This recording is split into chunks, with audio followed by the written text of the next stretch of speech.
Namaskar, Vanakkam, Namaskaram, Sat Sri Akal, Namaskar.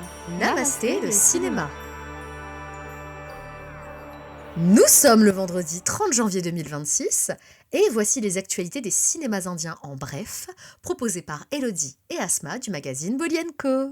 Bonjour à tous, bonjour Asma. Salut Elodie, comment tu vas?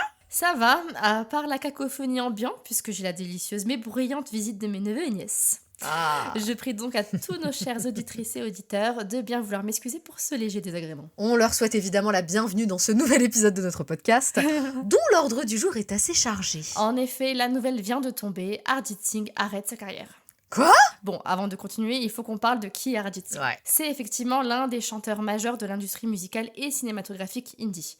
Depuis plus de 12 ans, après avoir été révélé par la version indienne de la Star Academy, il squatte le sommet des charts avec sa voix chaude et rocailleuse. On lui doit des tubes comme Tum Hero de Ashiki 2, Bintedil de Padmavat ou encore Edil Mushkil du film du même nom. L'année dernière, il partageait notamment un duo avec Ed Sheeran sur le titre Sapphire, qui a cartonné un peu partout.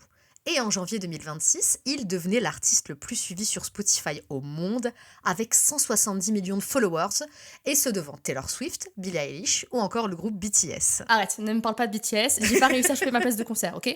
Bref, en Inde, ce sont ses contributions aux bandes originales de films qui ont fait sa gloire, lui permettant de remporter le nombre record de 8 Filmfare Awards du meilleur chanteur, devenant l'artiste le plus sacré dans cette catégorie, à égalité avec la légende Kishore Kumar. En bref, s'il y a un phénomène musical à retenir en Inde sur les 10 dernières années, c'est bien lui.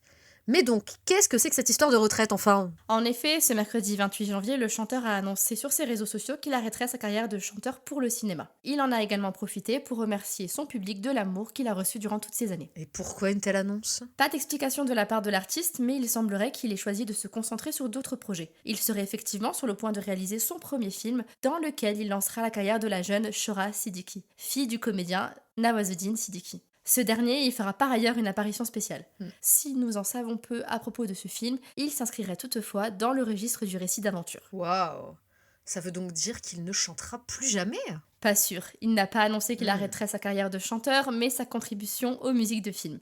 Peut-être qu'il se penchera sur un projet en indé. On l'espère, car bien qu'il ait monopolisé les bandes son hindi de cette dernière décennie, la voix d'Arijit, c'est du miel dans nos oreilles.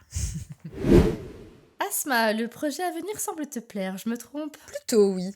Je voulais vous parler aujourd'hui de Ek Din, prochaine romance de Bollywood qui lancera la carrière en hindi de l'une de mes actrices dravidiennes favorites, Sai Pallavi. Mais oui, notre chouchoute. Pour celles et ceux qui ne la connaissent pas, Sai Pallavi s'est imposée au cinéma malayalam, tamoul et telugu avec des rôles authentiques et sensibles. En vrac, elle excellait dans Premam, Marie 2, Fida ou encore Shyam Singh Roy. Et chez Bolly & Co, on l'aime vraiment beaucoup. Alors que l'industrie hindi a les yeux tournés vers son prochain film avec Ranbir Kapoor, à savoir Ramayana, l'actrice sera finalement lancée avec cette romance face à Junaid Khan. Junaid, fils de la star Amir Khan, qui après des débuts mitigés dans Maharaj dispo sur Netflix, a encore besoin de faire ses preuves. Et pourtant, ça ne m'empêche pas d'y croire car quelque chose me dit qu'en vrai, ça peut matcher entre les deux. La présence tranquille de Junaid associée au naturel de Pallavi.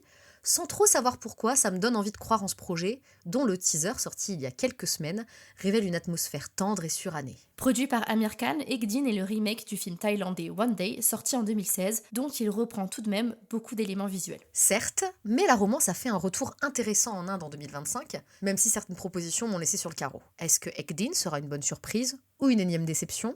Rendez-vous le 1er mai pour le découvrir, puisque c'est à cette date que le métrage sortira en Inde. Et oui, c'est déjà fini, ou pas? Avant de partir, nous allons chacune vous partager nos recommandations du moment. Films, séries, musique ou encore livres. Considérez-nous comme vos deux bonnes copines hyper enthousiastes qui ont toujours des trucs à proposer.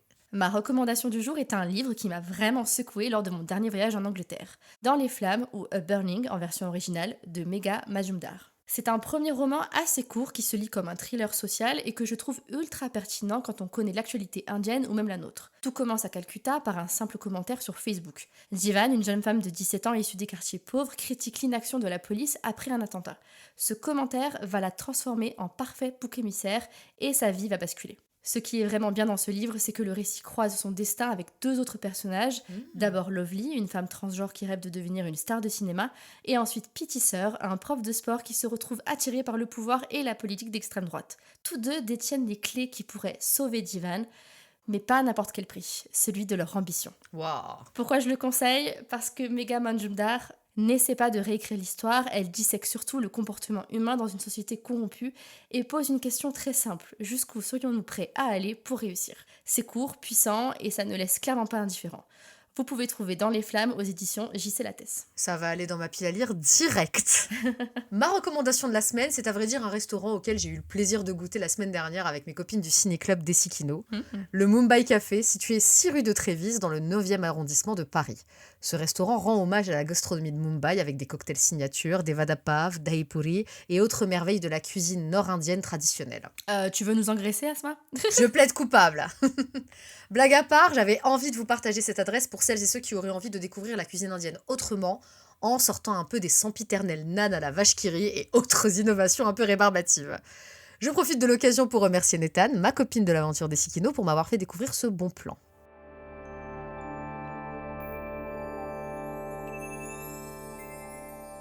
Merci d'avoir écouté Namasté le cinéma. On espère que cet épisode vous a plu. Si vous aimez notre podcast, c'est le moment de vous abonner, de partager, de commenter, de liker ou encore de donner une petite note sur votre plateforme d'écoute favorite. Vous pouvez par ailleurs retrouver la version retranscrite de cet épisode sur www.bolienco.fr. Et si vous n'êtes toujours pas lassé d'entendre nos voix, nos fous rires et nos coups de gueule, alors rendez-vous vendredi prochain dans Namasté le cinéma.